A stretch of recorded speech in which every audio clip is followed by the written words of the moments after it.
aquí vemos que los pelos son una formación desde la piel y va a tener esta conversión de epitelio mesénquima que van a empezar a compactar. Las plumas también tienen códigos en los pelos. Las plumas de las aves. Aquí nosotros vemos que las glándulas, como la glándula mamaria, las glándulas también se forman y tienen una formación muy parecida. Los orígenes son muy parecidos. Una conversión epitelio, pero aquí lo que se forman son estos conductos y unas zonas glandular y una zona de conducto excretor. Las glándulas, como la glándula mamaria, por ejemplo, es una glándula exócrina. Y por el lado también tenemos la formación de los dientes que también tienen esa formación. Que viene desde la piel, se va a formar entonces esta conversión entre el epitelio, la lámina dental, y el mesenquio, que va a funcionar junto a él. Y de esa manera se va a ir formando el diente. Las escamas de los peces y los dientes tienen una formación equivalente, homóloga. Si uno estudia una escama, va a haber un esmalte, va a haber una dentina, va a haber una pulpa, y ahí se formó este que es una escama. Y el diente tiene la misma estructura. Tenemos un esmalte, tenemos una dentina y tenemos una pulpa.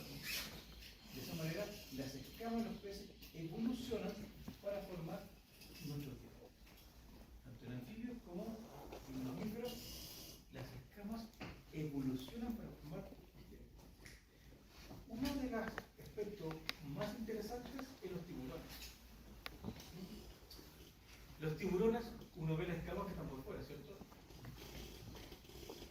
Pero esas escamas, mientras más se acerca la parte bucal, cambian su estructura, se endurecen más y esas empiezan a formar los dientes. Y como ustedes saben, se le cae un diente a un tiburón. Si no le queda un diente, se crea otro. ¿Por qué? Porque la escama está próxima empieza a diferenciarse a un nuevo. ¿De acuerdo? Y en nosotros se nos cae un diente. ¿Por qué? No. Hay diferencias, ¿cierto? En sí, nosotros con la evolución también hemos perdido esa capacidad de regenerar algunos tipos de tejidos. En los animales inferiores, como los gusanos de mar, como las planares, por ejemplo, que son de agua, uno corta una parte, puede formar incluso dos planarias. Hay algunos reptiles donde uno les corta un brazo o la cola, la famosa lagartija, que uno le corta la cola y le puede hacer una cola, porque tienen esa capacidad de regenerar. Y con la evolución nosotros hemos perdido esa capacidad de regenerar. De esta manera vamos a hablar de la epidermis, del ectoderma, del mesoderma. Esta es una piel adulta, ¿cierto? A esto tenemos que llegar nosotros a formar un epitelio corto, un epitelio lúcido, un ojo. Vamos a ver que hay proyecciones de la capa epitelial dentro de la capa estromal, mesenquimal o de tejido conectivo, y van a formar estas crestas epidérmicas y las crestas epidérmicas, lo que va a formar el epitelio espinoso y el epitelio germinativo. ¿Por qué creen ustedes que se llama epitelio germinativo? ¿Se acuerdan que hablamos de las células madres, cierto? Las células troncales, ¿cierto? Que a medida que nosotros formamos la gastrulación del epiblastio, se metían en el endoderma, se metían en el mesoderma, quedaban por fuera, y la mayoría de estas células siempre va a estar asociado a las membranas basales. ¿Se acuerdan de la membrana basal? Bajo todo el epitelio hay una membrana basal. ¿Y cómo va a estar aquí? Ahí va a estar la membrana basal. ¿Qué es la membrana basal? Es matriz extracelular, que separa siempre un tejido conectivo y un epitelio. Se separan ellos formando. Por eso el ectoderma excluye al mesoderma, separa. Y ahí, ¿qué forma? Ahí van a estar las células madre, las células troncales, los progenitores epiteliales. Pero ya van a estar con una programación unipotencial. ¿Qué significa eso? Que solamente van a poder formar un tipo de célula. ¿Se acuerdan de la pluripotencia? Que formaban varios tipos de tejidos, eso a nivel de la célula embrionaria, que la célula embrionaria podía formar varios tejidos. Pero perdemos la pluripotencia y vamos a empezar a tener, en el caso de la epidermis, vamos a tener que son unipo. ¿Qué significa eso? Que las metilaciones van a determinar que, hablando de la epigenética, que esa programación de esos genes solamente expresan genes que son epi. Y eso se va a heredar entre cada una de las células, aunque se divida por mitosis, en la parte germinativa, parte basal, van a, ¿qué cosa? Siempre estar más perturbados por un tipo. Pero crece, se replica, ¿cierto? Y yo cada 3 días el epitelio córneo lo reemplazo. Por eso cada 3 días se me sale el piñón, ¿cierto? En la ducha, veo, ¿qué es eso? El epitelio córneo que está muerto, ¿cierto? Se sale, ¿cierto? ¿Y qué? ¿Van células que lo van reemplazando? Sí. Y cada una semana se cumple un ciclo para formar epitelio. Y cada 7 años nosotros cambiamos todas las células. Son todas las que no se dan.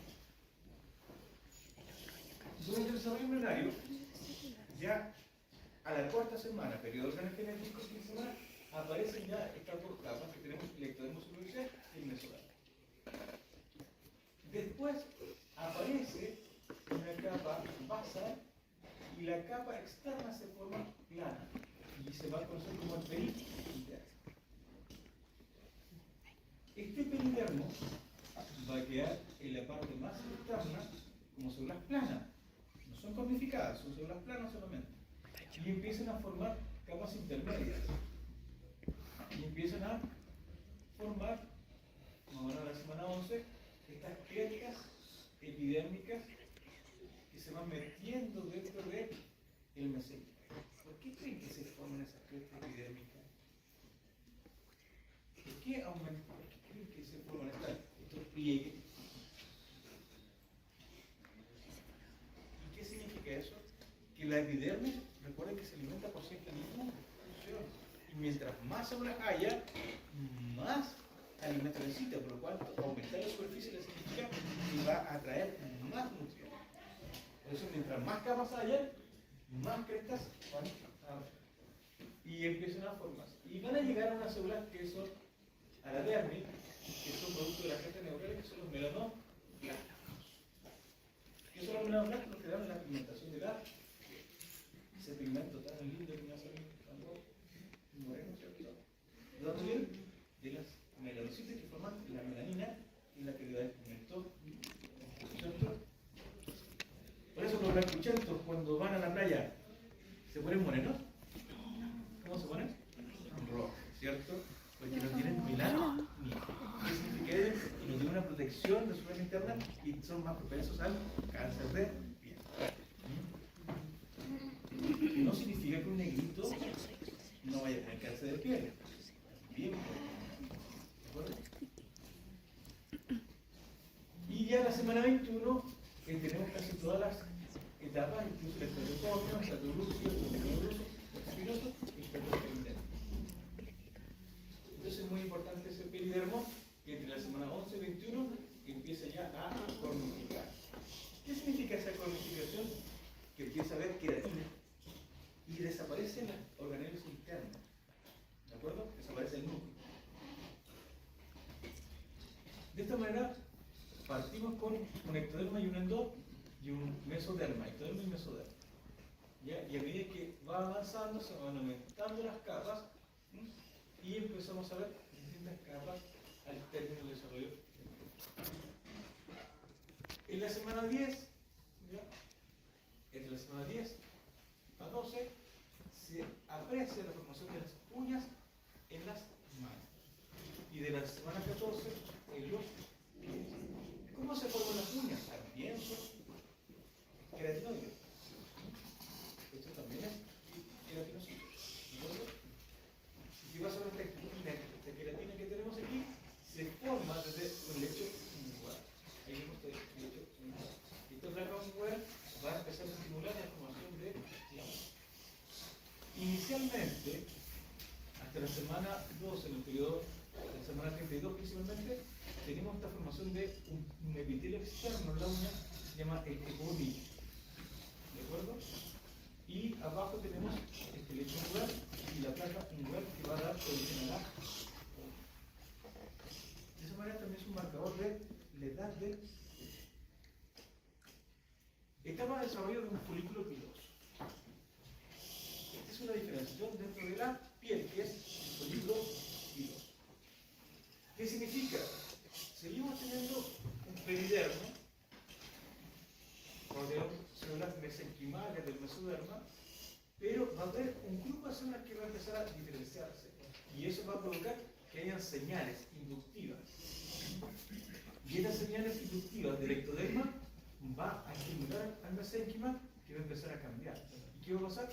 Van a empezar a proliferar las células epidérmicas y se va a formar una placota. Estas van a tener una forma de proliferación, se va a formar una papila dermal y una proliferación de células germinales epidérmicas que van a producir la proliferación y van a haber células en división y células que van a empezar a diferenciarse. De esta manera, posteriormente, dentro de este periodo que se llama un periodo de inducción, un periodo de organogénesis y una diferenciación. En el periodo final de la organogénesis vamos a tener grupos de células ya definidas, como las externas, que van a formar un epitelio externo, vamos a tener un epitelio interno, vamos a tener células placodales de la papila dermal y células mesenquimales que van a estar por dentro. Cuando se diferencian, van a haber células que van a haber células pigmentarias que se van a asociar, obviamente melanocitos que se van a asociar al folículo piloso y van a dar origen a la coloración. Dentro de esto se van a empezar a formar escamas epiteloides dentro del pelo. Uno ve un pelo y tiene escamas. Cada vez esas son escamas celulares, células planas que se van a formar y que se van a empezar a queratinizar, pero ahora en forma tubular. Y eso va a provocar esta diferenciación y la formación. Las células que están abajo, las placodas dermal, van a empezar a formar células principalmente que van a dar origen a células que pueden ser del folículo, de la parte glandular sebácea que tiene el folículo, que también van a formar células grasas, y también las células mesenquimales que están por abajo van a formar músculo liso. ¿De acuerdo? Los músculos erectores del pelo. ¿De acuerdo? Cuando uno se asusta, ¿qué le pasa a los pelos? Se erectan. ¿Por qué? Porque tiene una asociación sensitiva. ¿Ya? Todas estas neuronas sensoriales, ¿se acuerdan? Que venían del sistema nervioso, de los ganglios raquídeos, van a derivarse también a unidades sensoriales bajo los pelos, que van a provocar este cambio en la musculatura. De esta manera, aquí podemos ver el avance de dos elementos que son en paralelo, que tienen el mismo origen, que son las glándulas y el folículo piloso. ¿Qué es lo que vemos? Semana 4, formación ectoderma mesoderma. Semana 5, empieza a ver este brote ya con una yema del pelo. Y vemos la yemación. ¿Qué significa la yemación? Que prolifera las células y empiezan a cambiar. Va a haber una capa interna y una capa externa. La capa interna se va a meter dentro del mesénquima y va a producir el bulbo del pelo. Este va a proliferar formando el epitelio y por debajo van a venir células mesenquimales.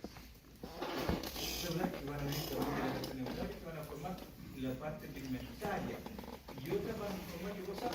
Vasos sanguíneos del mesénquima y células de la musculatura lisa. Ahí vemos la vaina que son musculatura lisa. Y por dentro vamos a tener este epitelio. En la pared vamos a ver células que vienen de este primordio de la glándula sebácea. Y cada pelo va a tener también una glándula sebácea.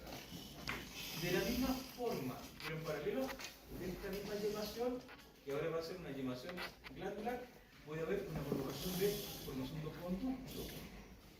Y este conducto va a empezar a ramificarse, ¿ya? Y va a formar estos conductos sudoríparos asociados a los folículos pilosos en paralelo. Y va a tener un conducto escritor que va a salir finalmente después de la semana 21 y la semana 23 de la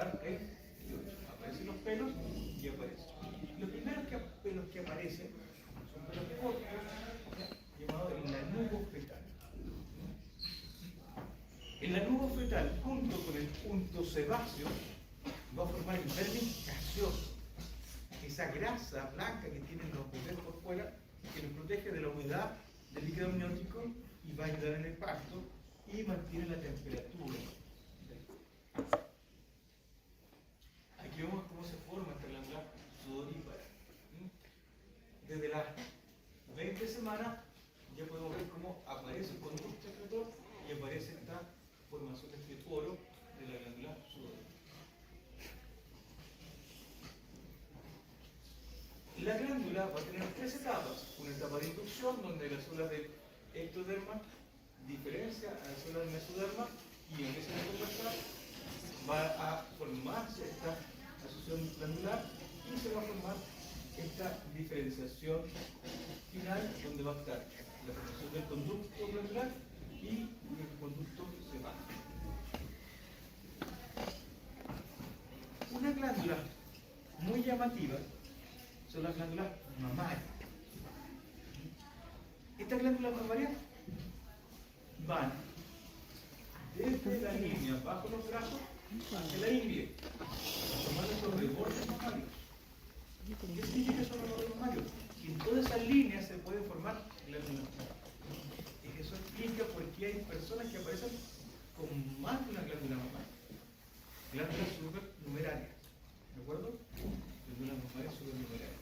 Que pueden aparecer bajo los brazos o hacia la ingle. Sin embargo, en los mamíferos humanos solamente queda este remanente del reborde mamario a nivel pectoral. En otros animales como los perros, los gatos, se sabe que se mantienen todas esas glándulas mamarias y desde arriba hacia abajo se pueden formar más. De esta manera, a la sexta semana queda este remanente del reborde mamario. Y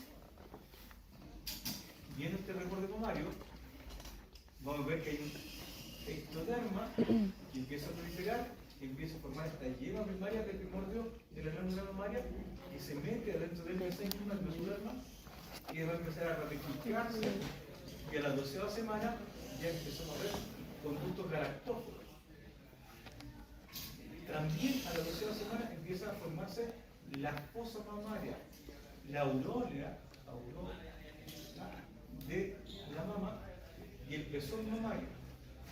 Y este pezón mamario ¿ya? Va a estar formado en el nacimiento, pero solamente se va a terminar su formación a los 20, 21 años de edad. De esta manera se forma como una depresión del ectoderma que va a formar esta aureola y esta formación del pezón deprimido, que se va a comunicar con estos conductos galactóforos y se van a fusionar para formar esta sanguínea. De esta manera, en el nacimiento ya está formado y a las 12 semanas ya se empieza a observar la mama. El desarrollo de los dientes se va a formar también en la misma formación. Entonces, ¿cómo? La lámina dentaria va a comenzar con él, viene del epitelio ectodérmico, va a comenzar con el mesón. ¿De acuerdo? Y esta formación de los dientes continúa la próxima.